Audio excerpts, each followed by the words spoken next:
naman, kaya sabi ko, okay na. Ano, in-entertain ko siya mabuti. Nagpasyal sila ni Glyce sa Kansawa. In-upload nila yun sa Facebook. Uy, ba't ka umiiyak? Yung bakasyon naman noon, ano bang okasyon noon? Holy Week. Nakita ko na naman yung dalawa, pumunta na naman sa Piudora na. Doon yung bahay namin talaga. Pero may bahay kami sa Legazpi, yun parang tinitira lang yun ng mga anak kong nag-aaral sa college. Tapos sabi na ni Jomar, Ma, mag-aasawa na po ako kay Glyce. Sabi ko naman, ano? Kasi po, gusto na daw nilang lumagay sa tahimik at saka pregnant na si Glyce. Ano naman magagawa ng isang ina? Kundi, okay na na. Pero sabi niya, magpapakasal daw sila sa civil.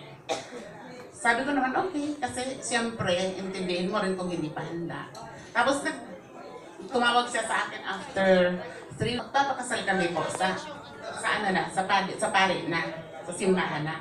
Ay, siyempre, maligayang maligaya. Kasi, yung parang, sabi ko, talagang mahal na mahal ni Jomar yung anak ko. Kasi sa pari na talaga sila magpapakasal. Pero iniisip ko noon, kahit 28 na si Glyce, iniisip ko na, parang baby pa siya. Kasi, ngayon lang siya humiwalay sa akin ng matagal. Tapos, pag trabaho niya dito sa Manila, wala nang 1 year. Yun, na magpapakasal na. Pero wala na rin ako magagawa kasi siguro destiny na. Yan. Saan pa nga ba pupunta? Di syempre. Kaya ang advice ko na lang sa inyo, magmahalan kayo. Dapat intindihin ninyo ang bawat isa.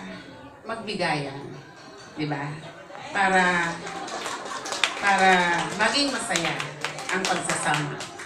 At saka, ang bait ni Mare, at saka ni Pare, pati ang mga kapatid ni Jomar.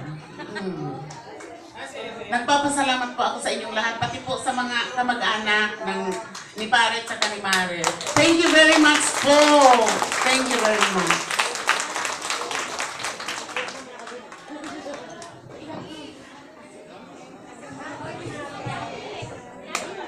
Liza and Jomar, I think all of the messages of your principals